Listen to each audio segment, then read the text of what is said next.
എല്ലാവർക്കും ഒരു പുതിയ വീഡിയോയിലേക്ക് സ്വാഗതം. ഇന്ന് ഡേ 2 ഈവനിങ് പ്രെയറിന് വേണ്ടിയിട്ട് എല്ലാവരെയും ക്ഷണിക്കുന്നു. അപ്പോൾ എല്ലാവരും പേരും നാളും അതുപോലെ നിങ്ങളുടെ ആവശ്യവും അടങ്ങുന്ന കമൻറ്റ് എനിക്ക് അയയ്ക്കുക. അതുപോലെ തന്നെ സബ്സ്ക്രൈബ് ചെയ്യുമ്പോൾ സൈഡിലത്തെ ബെല്ലൈക്കൺ ക്ലിക്ക് ചെയ്യാൻ മറന്നു പോകരുത്. എന്നാൽ മാത്രമേ നിങ്ങൾക്ക് എൻ്റെ വീഡിയോസ് കറക്റ്റ് നോട്ടിഫിക്കേഷനായിട്ട് വരുള്ളൂ കേട്ടോ.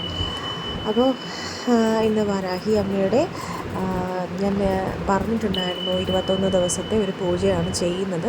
രാവിലെയും വൈകിട്ടും ആയിട്ടാണ് ചെയ്യുന്നത്. രാവിലെ ഇപ്പോൾ ഡേ 1 ആണെങ്കിൽ രാവിലെയും വൈകിട്ടത്തും കഴിഞ്ഞിരുന്നു. ഇന്ന് ഡേ 2 മോർണിംഗ് ഓൾറെഡി വീഡിയോ ചെയ്തിട്ടുണ്ട്. കാണാത്തവരായിട്ടുണ്ടെങ്കിൽ ഇതിൽ തന്നെ ചാനലിനകത്ത് ഡേ 2 മോർണിംഗ് പ്രെയറിൻ്റെ വീഡിയോ ഇട്ടിട്ടുണ്ട്. അതിനകത്ത് കമൻറ്റ് ഇട്ടിരുന്നു കഴിഞ്ഞാലും ഇനിയുള്ള പ്രെയറിൽ ഞാൻ ഇൻക്ലൂഡ് ചെയ്യുന്നതാണ് കേട്ടോ. അപ്പോൾ ഇന്നിപ്പോൾ ഡേ 2 ഈവനിങ് പ്രെയറാണ് അയക്കുന്നത്. അപ്പോൾ എല്ലാവരും വീഡിയോ സ്കിപ്പ് ചെയ്യാതെ കാണണം കേട്ടോ. അത് ഒരു ആഗ്രഹം മനസ്സിൽ വിചാരിച്ച് ഈ 21 ദിവസം നിങ്ങൾ ഈ വീഡിയോ കാണുന്നതിനൊപ്പരം പ്രാർത്ഥിച്ചു പോയാൽ നിങ്ങൾക്ക് തന്നെ ഒരു മാറ്റം നിങ്ങൾ ഫീൽ ചെയ്യും. അതിനൊക്കെ എക്സാമ്പിളാണ് ഞാനിപ്പോൾ അയച്ചേക്കുന്ന ഓരോ കമൻസും. ഓരോ വ്യക്തികളെ ഈ വീഡിയോ ചാനൽ കണ്ടിട്ട് അവർക്ക് കിട്ടുന്ന ഒരു ബ്ലെസ്സിങ്സ്, വരാഹി അമ്മ അവരെ അനുഗ്രഹിച്ചു എന്നുള്ള ആ ഒരു കാര്യമാണ് നമ്മൾ ഈ ഓരോ കമൻസിൽ നിന്നും മനസ്സിലാക്കിയിരിക്കുന്നത്. അവർ പറയുന്നുണ്ട്, ഒരു പ്രാവശ്യം പ്രാർത്ഥിച്ചു, 2 തവണ പ്രാർത്ഥിച്ചു, പല പ്രാവശ്യം പ്രാർത്ഥിച്ചു, എന്നിട്ടും എന്നെ പരീക്ഷിക്കുകയാണോ എന്ന് വിചാരിച്ചിട്ടും കൈവെടിയാതെ ഞാൻ ആ ഒരു പ്രാർത്ഥന കൈവെടിയാതെ ഞാൻ വീണ്ടും എൻ്റെ അമ്മയെ അപ്രോച്ച് ചെയ്തു എന്ന് പറഞ്ഞിട്ടും അവരെ കാര്യം സാധിച്ചു എന്ന് പറഞ്ഞിട്ട് പലരുടെയും കമൻറ്റുകൾ എത്ര സന്തോഷമാവുമെന്ന് ആലോചിച്ച് നോക്കിക്കേ. കേൾക്കുമ്പോൾ തന്നെ ആ ഒരു സന്തോഷം നമുക്ക് പറഞ്ഞറിയിക്കാൻ പറ്റില്ല. അത്രയും അനുഭവിച്ചറിയുന്നവർക്ക് മാത്രമേ ആ വരാഹി അമ്മയുടെ ബ്ലെസ്സിങ്സ് എന്താണെന്ന് മനസ്സിലാക്കാൻ പറ്റുള്ളൂ. വരാഹി അമ്മ എന്ന് പറയുന്നത് വരാഹ രൂപം പൂണ്ട ദേവിയാണ്. വളരെ പവർഫുള്ളാണ് വരാഹി ദേവിയുടെ മന്ത്രം എന്ന് പറയുന്നത്. പറഞ്ഞറിയിക്കാൻ പറ്റാത്ത അത്രയും ശക്തിയാർന്ന ദേവി നമ്മളെ വളരെ നമ്മുടെ ഫാമിലി മെമ്പറിനെ പോലെയാണ് നമ്മളെ കാണുന്നത്. അത്രയും എനിക്ക് തോന്നുന്നു, ഞാനൊക്കെ പ്രാർത്ഥിക്കുമ്പോൾ ചിലപ്പോൾ എനിക്ക് വിഷമമുള്ള സമയത്തൊക്കെ ശരിക്കും ഒരു കരുത്താണ് ദേവി. എനിക്ക് ഒരുപാട് എങ്ങനെ ഞാൻ പറഞ്ഞത് നിങ്ങൾ മനസ്സിലാക്കിയെന്നറിയില്ല. എനിക്ക് ഒരുപാട് ബ്ലെസ്സിങ്സ് കിട്ടിയിട്ടുണ്ട്.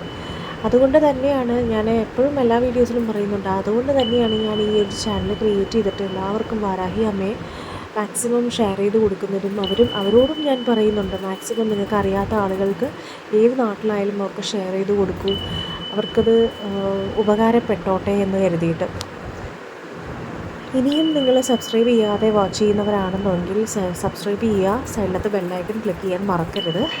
അതുപോലെ തന്നെ പവർഫുള്ളായിട്ടുള്ള മന്ത്രമാണ്. ഈ ഓരോ മന്ത്രത്തിനും ഓരോ പ്രത്യേകതകളുണ്ട്. അപ്പോൾ ഇന്ന് ഞാൻ ഷെയർ ചെയ്യുന്ന ഈ ഒരു മന്ത്രം എന്ന് പറയുന്നത് കൊച്ചു കുട്ടികൾ മുതൽ വലിയ ആളുകൾക്ക് വരെ പ്രാർത്ഥിക്കാൻ പറ്റുന്ന ഒരു ഈസി ആയിട്ടുള്ള ഒരു മന്ത്രമാണ്. കുറേ പേർക്ക് ഈ അഷ്ടോത്തരമൊക്കെ ഉണ്ട്, അത് മൊത്തത്തിലിങ്ങനെ എന്താ പറയുക, ജപിക്കാനൊക്കെ ടൈമും കിട്ടത്തില്ല. പിന്നെ അവർക്ക് ചിലർക്കാണെങ്കിൽ അതൊരു ബുദ്ധിമുട്ട് തന്നെയാണ്.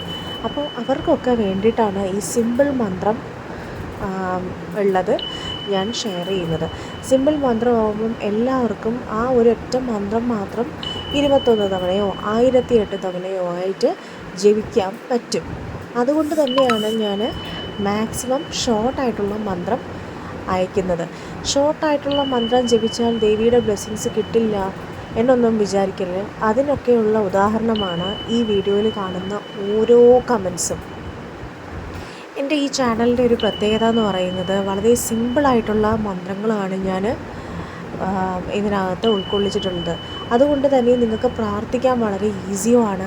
നിങ്ങൾക്കിപ്പോൾ ഏതെങ്കിലും ഒരു എന്താ പറയുക, വിഷമത്തിലിരിക്കുന്ന സമയത്ത് പെട്ടെന്ന് ഒരു വലിയൊരു മന്ത്രം ജപിക്കുക എന്ന് പറഞ്ഞാൽ ചിലപ്പോൾ നിങ്ങൾക്ക് ആ ഒരു സമയം ചിലപ്പോൾ കിട്ടിയെന്ന് വരില്ല, അത്രയും ടൈം കൺസ്യൂം ചെയ്യാനൊന്നും പറ്റത്തില്ല. പക്ഷേ ഒരു സിമ്പിൾ മന്ത്രം നമ്മുടെ മനസ്സിൽ എപ്പോഴും കിടപ്പുണ്ടെങ്കിൽ അത് നമുക്ക് ഏത് നേരത്തും വാരാഹി ദേവിയോടുള്ള വിശ്വാസമുള്ള ഒരു ഭക്തിയാണെന്നുണ്ടെങ്കിൽ അവർക്ക് ഏത് നേരം വേണമെങ്കിലും ആ ഒരു മന്ത്രം ജപിക്കാൻ പറ്റും കേട്ടോ. അപ്പോൾ വാരാഹി അമ്മയുടെ മന്ത്രം ജപിക്കാനുള്ള ഏറ്റവും ബെസ്റ്റ് ടൈം എന്ന് പറയുന്നത് മിഡ്നൈറ്റാണ്. അർദ്ധരാത്രി ജപിക്കുന്ന മന്ത്രത്തിന് ഭയങ്കര പവർഫുൾ എന്നാണ് കേട്ടിട്ടുള്ളത്.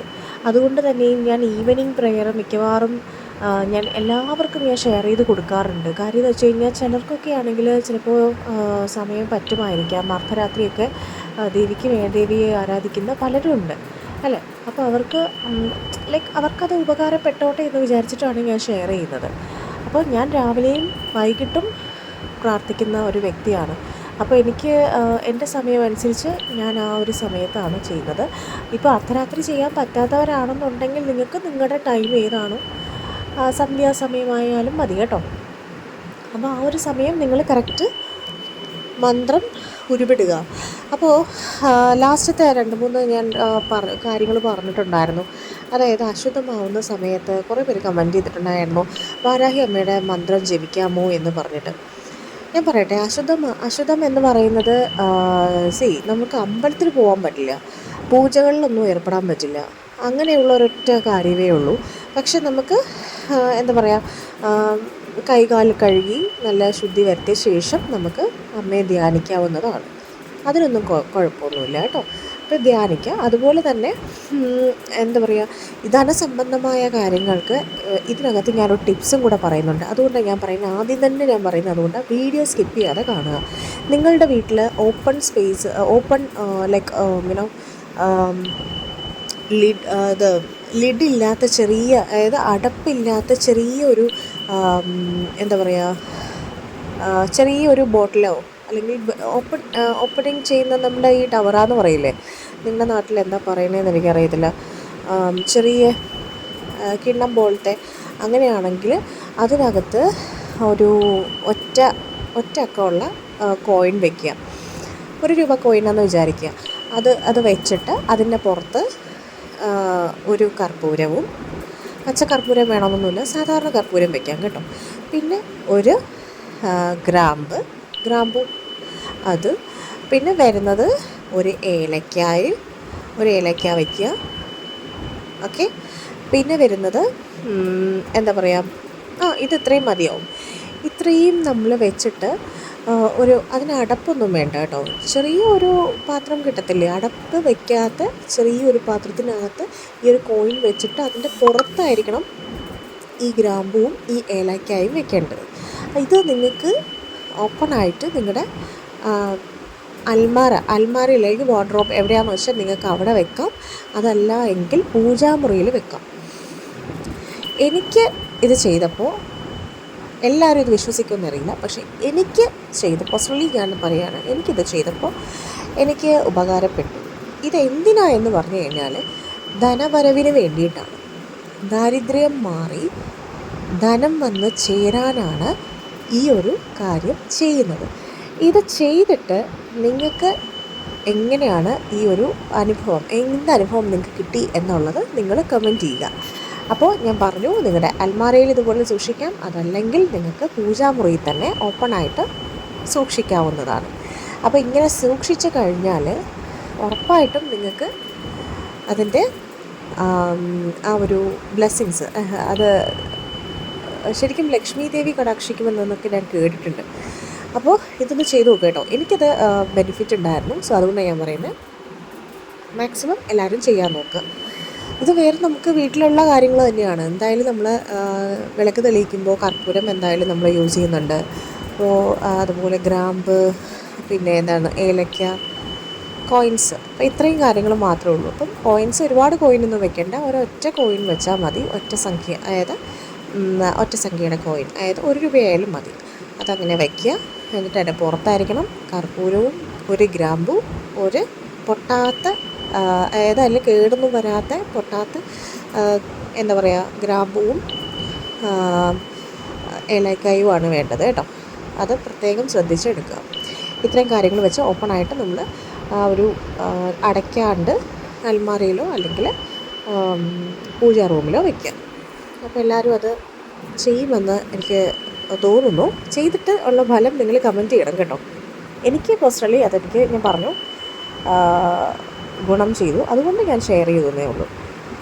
ധനസംബന്ധമായ അനുഭവങ്ങൾ അല്ലെങ്കിൽ ഭയങ്കരമായ മോശമായ രീതിയിൽ നമുക്ക് ധനം വന്ന് ചേരാതെ, ചിലപ്പോൾ എല്ലാവർക്കും പണം ഉണ്ടായിരിക്കും, പക്ഷെ അതനുസരിച്ച് ചിലവ് കൂടുന്നു. അപ്പോൾ അങ്ങനെയുള്ളവർക്കൊക്കെ ഏറ്റവും ബെനിഫിറ്റാണ് ഈ ഒരു കാര്യം എന്നുള്ളത് ചെയ്തു നോക്കുക.